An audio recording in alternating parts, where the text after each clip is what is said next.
Hey YouTube. Hey Joel, welcome to the stream, man.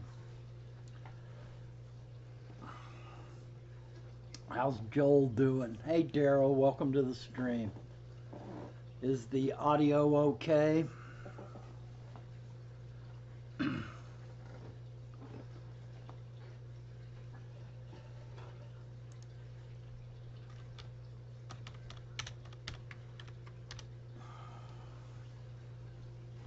Testing 1, 2, 3.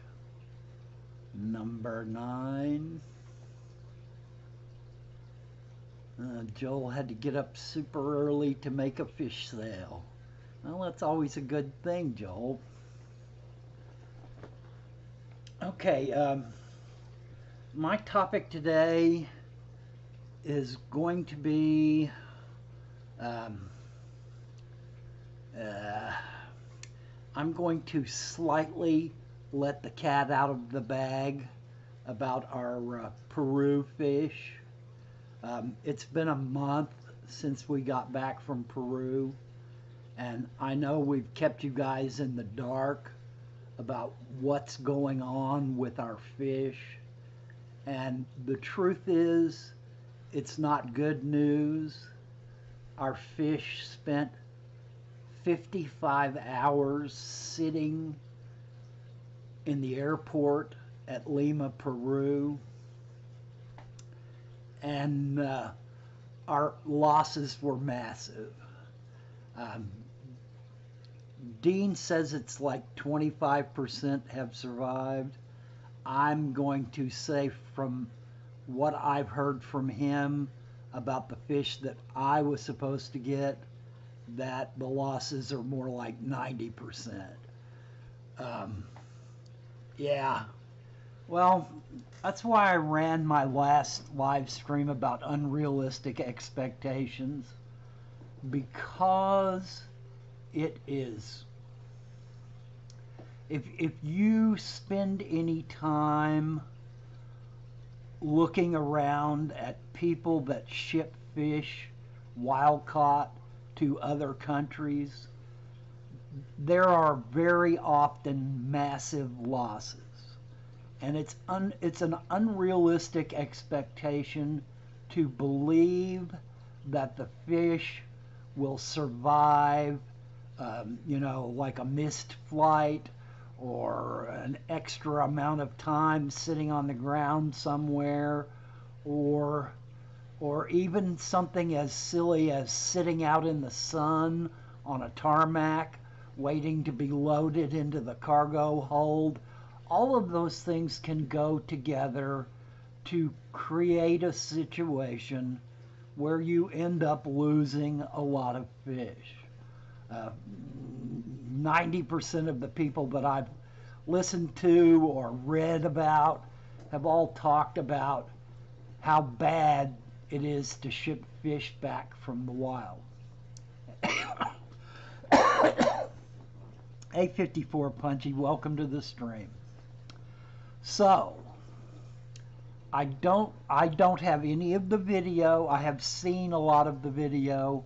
I don't have any of the video. That is all up to Dean and Corey, whether it comes out or when it comes out. And I am not going to go into depth about this subject because I don't really want to poison the well. We all had an amazing experience in Peru, and I do not want to poison the well of that experience by talking endlessly about this bad outcome at the end. And Dean is in consultation with Michael Barber and Ian Fuller, and they are discussing what can be done to rectify this situation. No, I have not heard yet about what they've decided. They could very well say, you know what, this is out of our hands. We can't help it if the shipper screwed up and left your fish sitting for 2.5 days. Or they could try their best to make it up to us somehow. And I do not know what the extent. Hey, Pleco Whisperer, welcome to the stream. I do not know what the extent of that will end up being, whether it will come out nothing or whether it will come out that they're going to try to make this up to us. I can't say yay or nay about that, but I will say that Michael Barber has expressed disgust with this failure.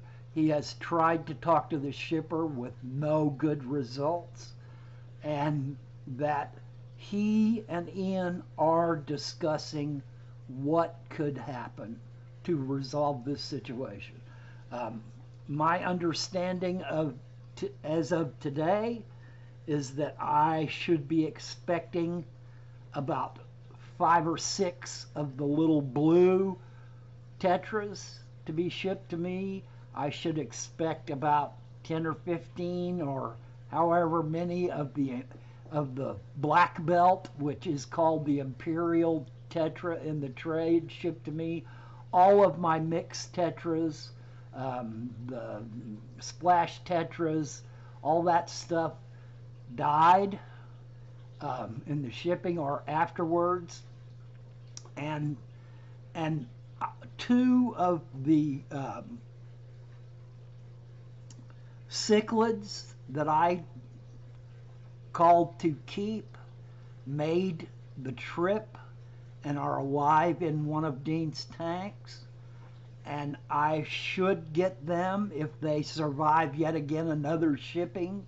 It will try to be overnight, but I don't know whether they will survive that shipment too.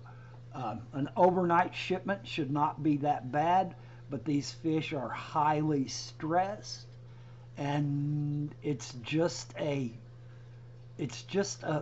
bad situation when fish have been stressed really badly in toxic water for a long time, because it burns their gills, and it creates a situation where not only do they have to survive the toxic situation, they have to survive the burnt gills and the other kind of things that come up in a situation like this. Joel, the trip was exceptional. The trip, I wouldn't change a thing about the trip at all, and I want to stress highly, hey Mob Guppy, welcome to the stream. I want to express deeply that this ending should not poison the well for people that have watched this unfold, through Corey's channel, through Joseph's channel. I do not want you to take my words about this ending and use that as a way to say, well, I don't want to do that because I don't want my fish to die being shipped home.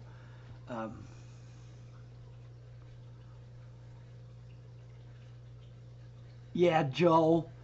In that leads it. Joel says that the scene about the barge and the pouring rain was magic.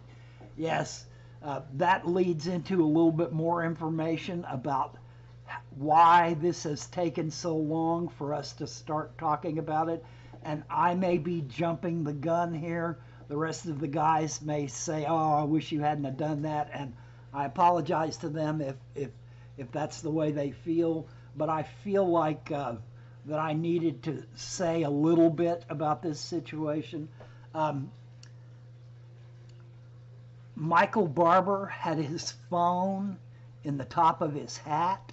His hat had a little pocket in it on the top, and that's where he kept his phone. And his phone died because of how hard that rain was. And Michael Barber also leads expeditions around Iquitos, where they go out on the rivers up there in northern Peru, because Iquitos is in the far north. much closer to the Amazon basin than where we are, where Go Wild Peru is. And he was out of touch. One, because of that phone being dead, and two, because he was on the river for 10 days. So that was a part of this situation where this has gotten drug out, and we've not really been able to tell you guys anything because we really didn't know what their response was going to be to this situation. And hey, IFG, welcome to the stream, man. So I want to walk you through a little bit of what I have done pre-shipping. I'm going to pop up some video of the tanks that I have set up. As you guys know, if you followed my channel, I built a rack, and you can see the rack in this little video that's on top of everything else. And I have set up a 30-gallon long, which I had to go buy because of the cichlids. I knew I wasn't going to be able to keep the cichlids with the tetras because they would eat the tetras as food.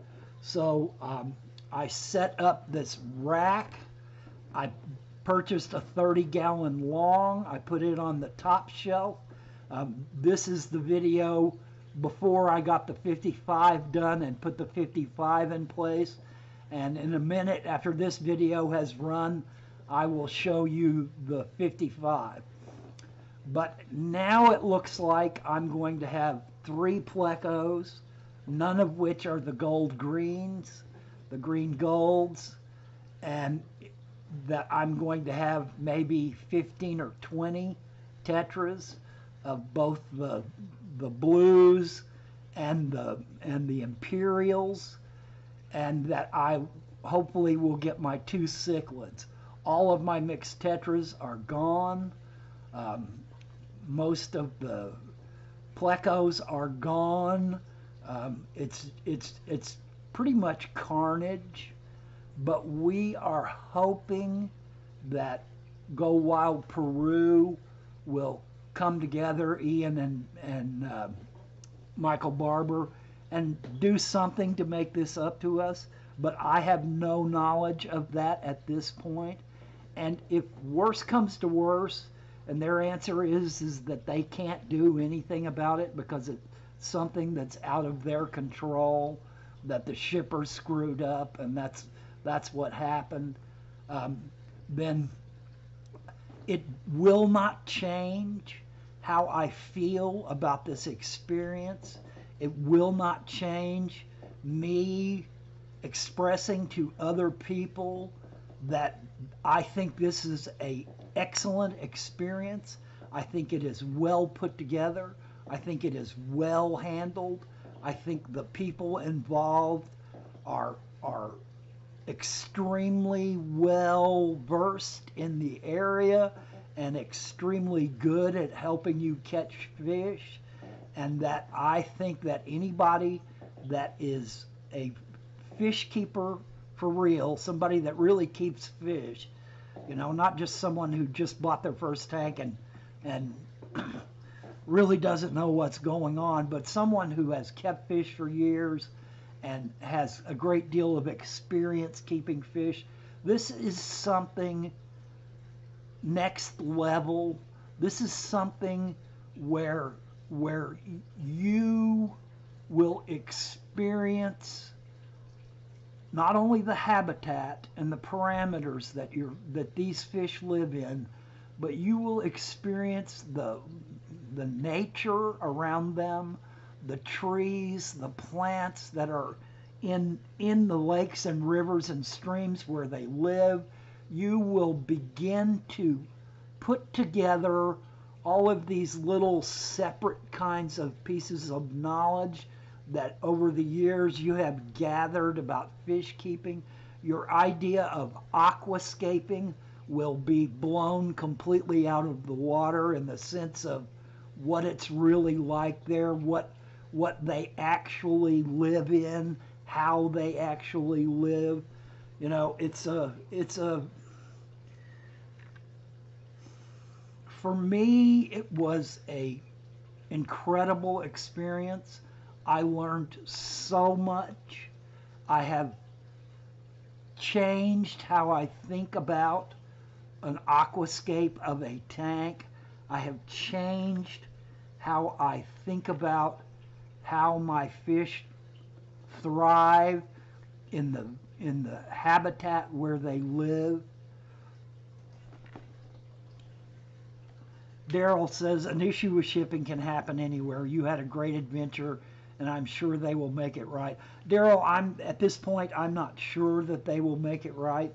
I am sure that they are talking about what they could possibly do to make it right, and we will learn eventually what that is and see how that plays out.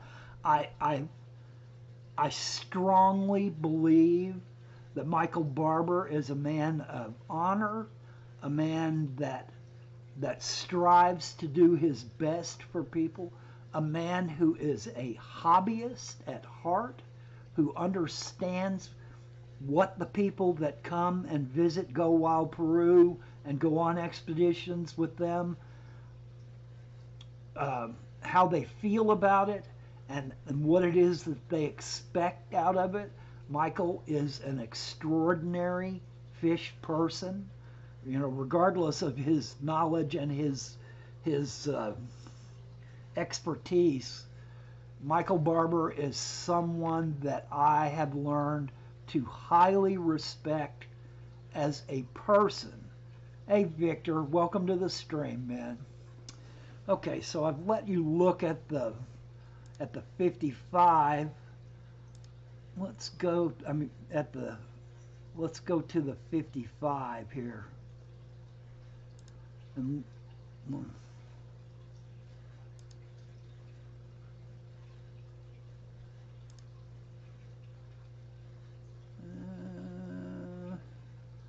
that's looking at the 30 again. Maybe it drops down and looks at the 55 here in a second. I'm just trying to show these tanks that I set up. This is the 30 long. It doesn't have a lot of stuff in it, but then again, it's only going to be two cichlids in it. And the cichlids that I am hoping, knock on wood, survive the trip to me are, it's a bit of a conundrum what they are exactly. There's very little literature out there about what they are. Michael Barber sent Hans George Evers a picture of the fish, and he suggested that it would be an acara, an Andiacara species that hadn't been described yet or was undiscovered. But in my looking at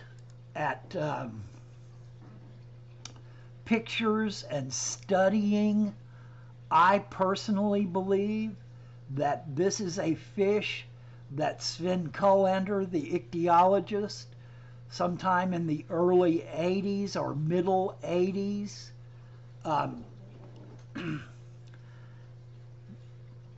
created a new species category for them, and he named it after what the Peruvians call those little cichlids, which is, and I may be mispronouncing this, the Peruvians call them Bufurki,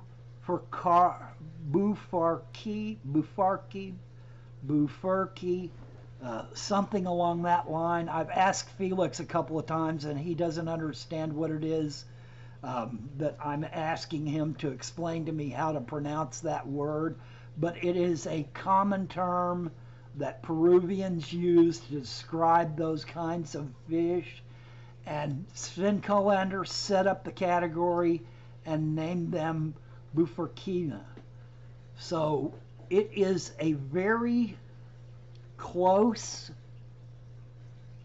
or it seems to be very similar to Acaras, but it has some major differences.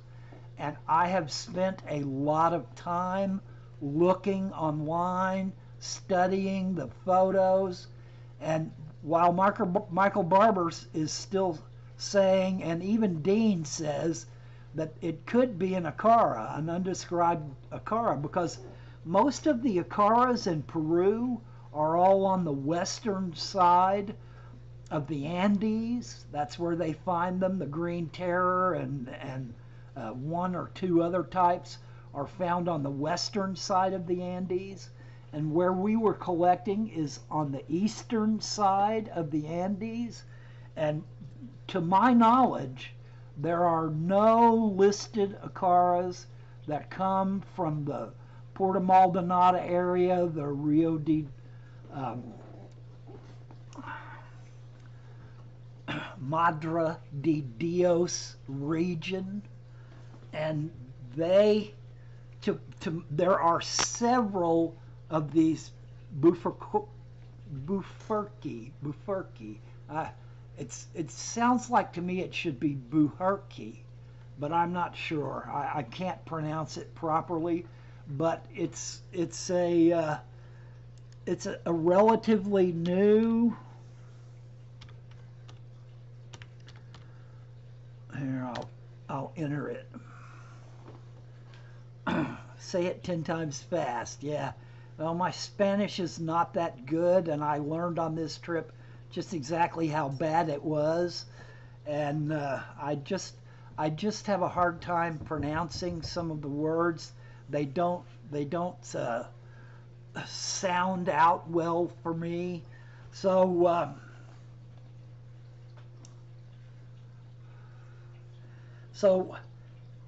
this fish, if I get it, knock on wood, and it goes in this 30 long that you're looking at, I hope to breed them. I know that I had 4 to begin with. We caught 6, and I think Washington and Dean caught them. And I'm not going to give the location of where they were caught, because I'm afraid someone will, go out there and rotenone the whole area and kill a bunch of fish just to catch a few of these. They are in the trade. They are in the hobby a little. There are videos out there of similar ones, and I just still think that it's one that you don't see a lot, that it's a really rare in the hobby fish, and I'm really excited. I completely went down there with no intention of bringing back a cichlid. I wanted loricards, catfish. I wanted other types of catfish and citrus and other types. I wanted, there's a bunch of wood cats down there, and I wanted wood cats. I thought about knife fish, because there's a bunch of gorgeous knife fish down there, but when I went down there and we started collecting, I fell in love with those tetras. And I know tetras are not the most, if you told me in 1970 that I was going to end up loving tetras more than other fish, I would have laughed at you, because to me tetras were dither fish or food for my cichlids. So my enjoyment of the hobby has evolved to a place where what I really love now are tiny loricard catfish and tetras. Those are the two things that I enjoy the most right now. So my intention was not to go down there and to collect a bunch of cichlids and bring them back. I didn't want a wolf fish, because it would eat everything else that I was collecting. Um, so I am hoping that I will get whatever fish I'm going to get next week. Dean and I are supposed to talk on the phone tomorrow about shipping them out, because I'm not sure that the ones that are left will survive, will get better because of staying in the tank they're in now, and we might as well ship them. I told Dean to keep those fish until he thought that they looked healthy enough to him to ship. I'm probably going to have to recompensate Dean for, I know he's used some medication on them and his time keeping them. So I told him to let me know what I owed him for this. And I'll have to pay for my overnight shipping, which overnight shipping is not cheap. Hey, Aquarium Cop, I've been rattling on so I didn't recognize you. And hey, Real Thing, for you, welcome to the stream, guys. We're talking about the Peru fish and what the how this has ended up so far, and I'm probably going to tick off Corey and Dean by talking about this like I am, but I just really felt like, you know, a month has gone by, and I feel like it's time that the cat started getting out of the bag here, that we began to talk about this. Hey, Joseph, how's it going, man? I'm kind of talking about our ended up situation, Joseph. I'm not sure if you've heard anything that I haven't yet, but it's just really a not so great ending to our wonderful trip, but it is within reason. What you could realistically expect out of a situation like this, where the fish spent way too long sitting in an airport, and they've given us reasons, and I'm not going to talk about those. I will let that go to, if Dean and Corey do a video about this, I will let them handle that. And I have seen footage, but I don't want to jump the gun on any of that. There is video footage that I have seen of the unboxing, and I'm going to leave that completely up to Corey and Dean, how they want to handle that, if they want to handle that. The outcome was not good, but there are still a few fish left alive. What has survived, and I haven't gotten an update from Dean for several days, so I don't know if there's even any tetras for me to get. But I set up a 55-gallon because I expected to have about 100 tetras to put in there, and that's not going to be the case. I set my 55 and my 30 up using RO water. I also set up a little sump, and it's only about 15 gallons, but I wanted to get most of my media, my bio media, in that sump, and create water flow in that 55, because I expected to be putting a lot of fish, plecos that come from a high flow water area, and I wanted to try to recreate that high water flow so there's a lot of turnover in the tank, and that I put a wave maker very low in the tank to create a really strong flow all around the bottom of the tank, and to try my best to recreate what we saw where we were catching these gold green plecos at. That was what my aim was. Um, the media that I used for my biofilter in the sump had come from a tank that had a lot of carbonate hardness in it. So it kicked my water parameters up into the mid 40s on TDS when I started running the tanks through it. And that's a little high for them because the TDS, if you watch the TDS testing video in many of the locations, is between 9 and 27 where we tested at, and that's a very low TDS. But when we brought the fish back to Go Wild Peru base, the water that was used to house them in came from a well on the property, and that water was about 40 TDS, and the fish seemed to have no trouble, and it worked just fine for them. And I know that the water that Dean and Corey get where they live in Washington, where they live, is in the 30 range coming out of the tap. So these fish have gone from 9 to 27 to 40-ish, 45-ish, back down to 30 something, whatever the TDS is of their tap water, 35, and they're going to come here and they are going to be in high 40s TDS.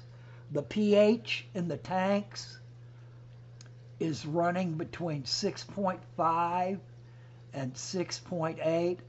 The pH in the rivers and the streams that we caught them in was between 6.2 and I think we got a reading of 7 at one location. The video that Corey did the reading, I think it was almost 7. So I think that my parameters are within the range.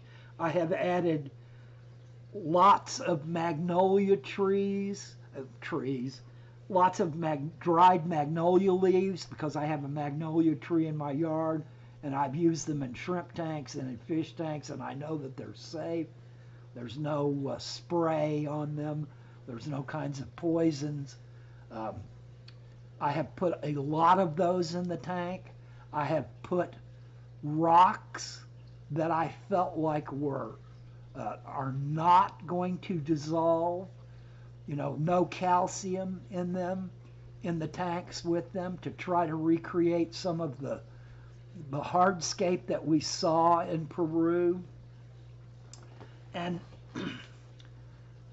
the magnolia leaves and the driftwood that I have put in the tank will help keep the pH down in the tanks. I'm probably going to have to keep an eye on it, that it does not get too acidic in the tanks, and I will do water changes when I feel like that's occurring. So, hey Laura, welcome to the stream, and hey Mountaintop Fish, welcome to the stream.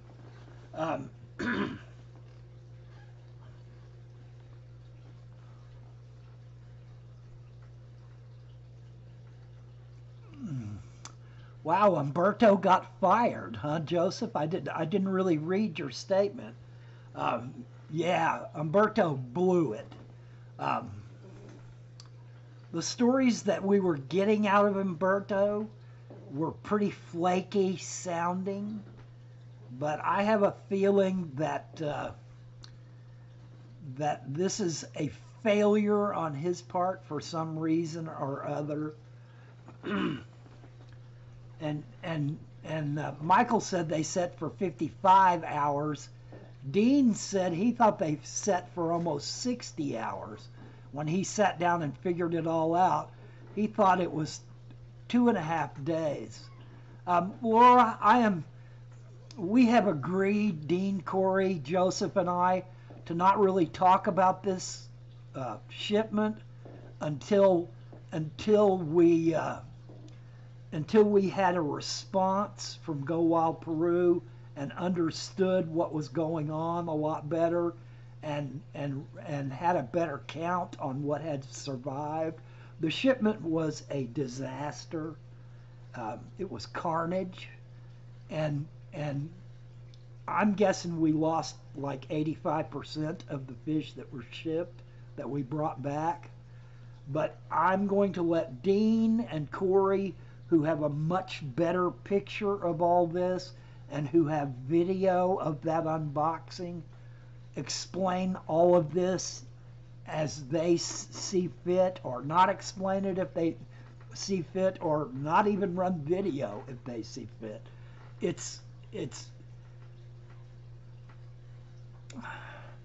you'd think they'd take extra care given that they would be exposed to the public so much via the various channels. Well, Joel, here is part of the situation, and I explained this before. Michael Barber had another tour right on the heels of our tour, and those fish stayed there until that tour was over and those people's fish were ready to ship. So they stayed in the tanks at Go Wild Peru until that happened. Then Michael Barber had a 10-day cruise that he had to go lead up in Iquitos, where they are completely out of touch with the world. They are so far out in the wild that there is no phone service, there is no nothing. They're on a boat. They have no way to contact the outside world. So for 10 or 11 days, Michael was completely out of contact after these fish had been shipped. So Michael was not able to ride herd over this shipment like he probably normally would. And this is just it's just how this happened. It's not bad on anybody. It's just how it worked out. So there's been a long delay in finding the facts, in Ian and Michael having a chance to talk about this and what they will do. And we don't know yet what the outcome of that, or at least I don't know what the outcome of that is yet. Hey, One Fish, Two Fish, welcome to the stream. But Michael has expressed a desire to make this up to us in some way, and I'm going to leave it at that. I don't know what the outcome. Basically, Michael and Dean, we agreed to let Dean be our point man on this and let him talk to Michael and see what they could work out. So I'm not going to jump the gun on that and say what is going to happen or what isn't going to happen.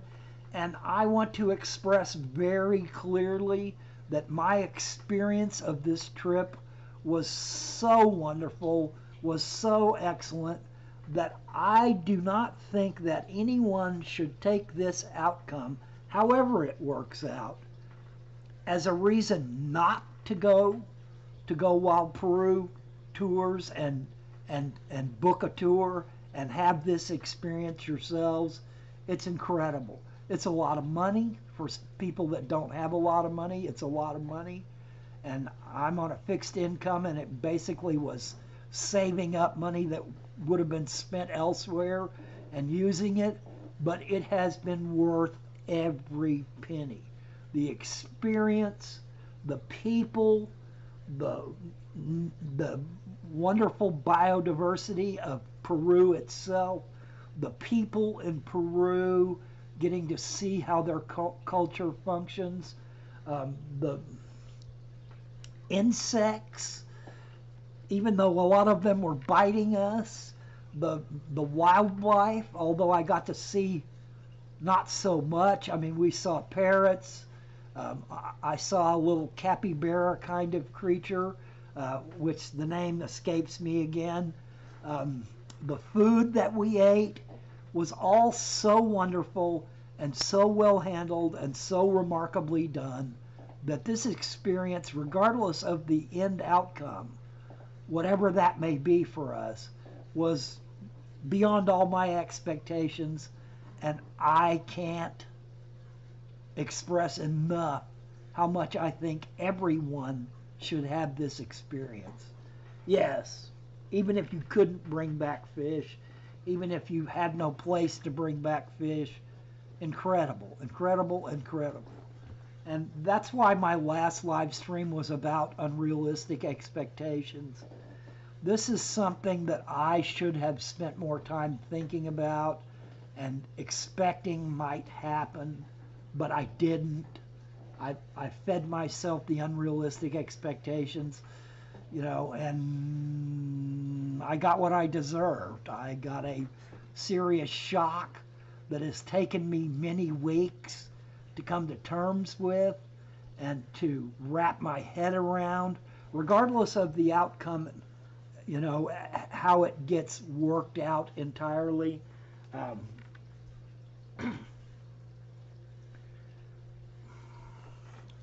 I just want you all to know how much I still think that every one of you that can afford to do this should go out and do it without hesitation. Save your money. Don't buy fish for a year. Whatever it is that you have to do, it will more than repay you. Hey, HC Aqua, welcome to the stream. Yes, Daryl, it is a bucket list trip. It's something that anyone... Laura, I'm expecting between 15 and 20 tetras of both types, and 3 plecos, and 2 of the cichlids is what I'm expecting. Now, they may not survive the shipping to me. They may still be in such bad health that they don't survive. And I've come to terms with that. I've got 100 gallons of water running in there on a new rack and a new tank and a rebuilt tank. And I've come to terms with the potentiality that I will have nothing to put in them. But my inclination, my expectation is that most of the tetras and my 2 cichlids will survive, and the 3 plecos. The plecos I've got left were the odd out plecos. Michael called them gold flake plecos. Daryl, enjoy your day and enjoy spending time with your family. Thanks for stopping by. So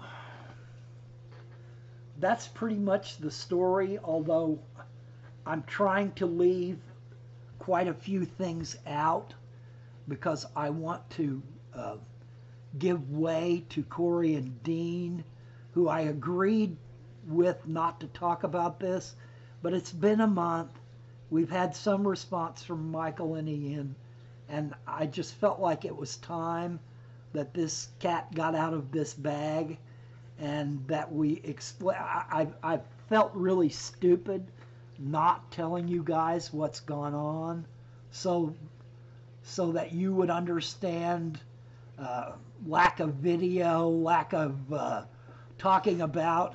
But I'm hoping in the next week or so that I will have something to video, to photograph, to talk about and explain more of what I learned about these separate species. I'm hoping for a better outcome at the end here, but I've come to terms with it. If it ends up being just what it is,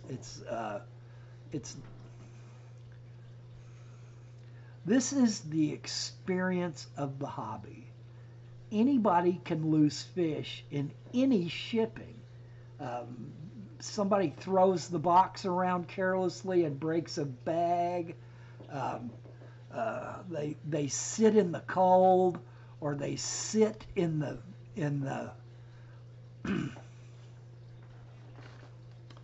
One fish, two fish says, all I can say is that we are listening to an absolute class act right now. One fish, two fish. I appreciate the sentiment. Um, I'm not sure that I am a class act of any sort. I am who I am. What you see is what you get. I don't. I'm old enough where I pretty much say what I think, whether that's proper or whether it's correct. Uh, I make a lot of mistakes. Uh, I'm just another hobbyist like you guys, only I'm in my 60s and most of you are not. Several of you are, but most of you are not, and that's what that's what you're getting from me. I have a deep passion for this hobby. I have done it many, many, many years of my life. I've spent a great deal of time studying after this hobby, and I use the term hobby, but to me it is a science. To me it is a field of knowledge that keeps stretching out underneath you. The more you learn, the more you realize how much more there is to learn. It's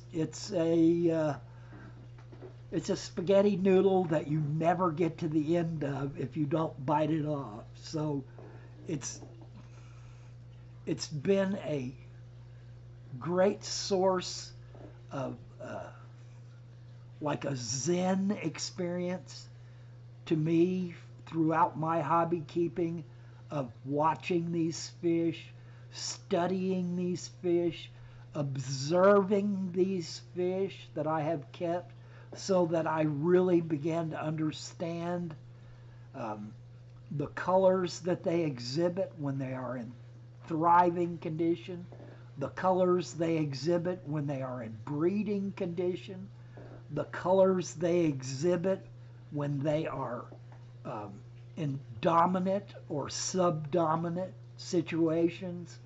Um, our fish can present a kaleidoscope of colors from their juvenile stages to their max adult stages. Hey, little largemouth, welcome to the stream. Um, and that's just talking about color. Their behaviors are a whole nother area of observation.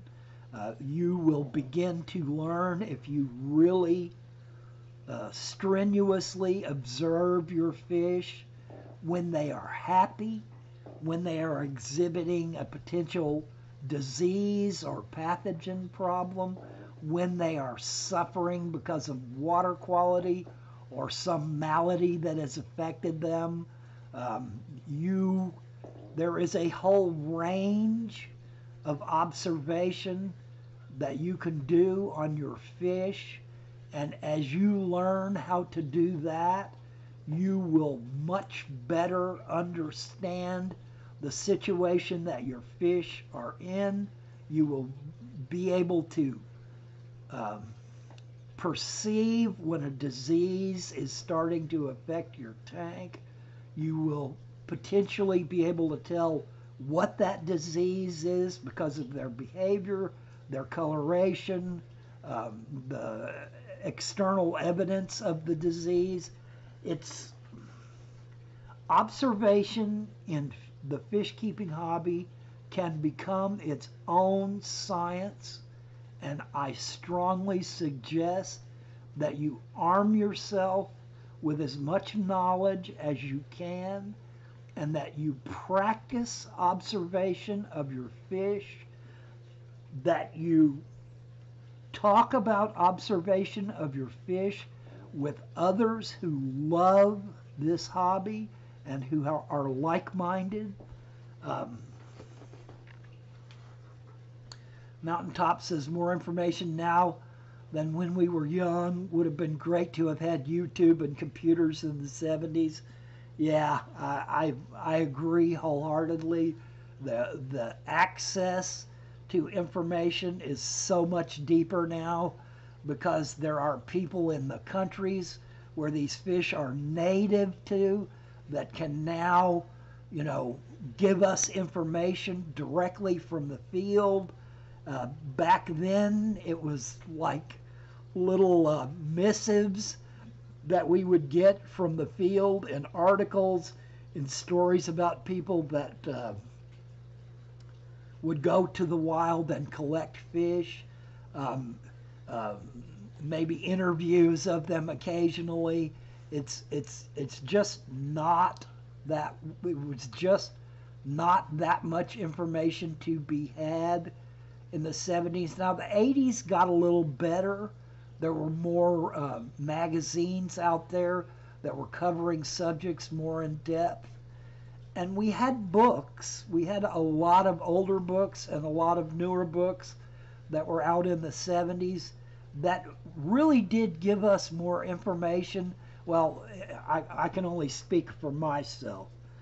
In the 70s, the early 70s, my fish keeping skill wasn't really high enough for me to be able to absorb all the knowledge that there were in the books that I had access to in the 70s. And it was really the late 70s and the 80s where I began to really be able to move my skill level forward by accessing the information. It started clicking with me what the information that I was taking in really meant and how it applied to the hobby in front of me, the way I was keeping it. Mountaintop says he used to get TFH when it was a small booklet. And yeah, that's going way back. But even then, we were getting information. We were still getting a lot of information. The amount of fish that were available to us was much reduced. Most of these fish hadn't even been pulled out of the water yet, although some of them have. And it's just like this Bjorky that I'm hoping to get, the pair. Sven Kullander didn't even categorize them until his monograph came out in '87. So a lot of these fish are slowly being collected. They're slowly being shoehorned into the hobby where there are people that appreciate those kinds of fish, and the ichthyology work is slowly being done about a lot of these fish. There's an awful lot of fish out there that are still completely undiscovered, and it's up to people that are highlights in this hobby, the people that do collecting, you know, the Heiko Blairs, the Rusty Wessels, the people that do a lot of work, Hans George Evers, a lot of these people, Ian Fuller, Michael Barber, a lot of these people that are in the wild a lot.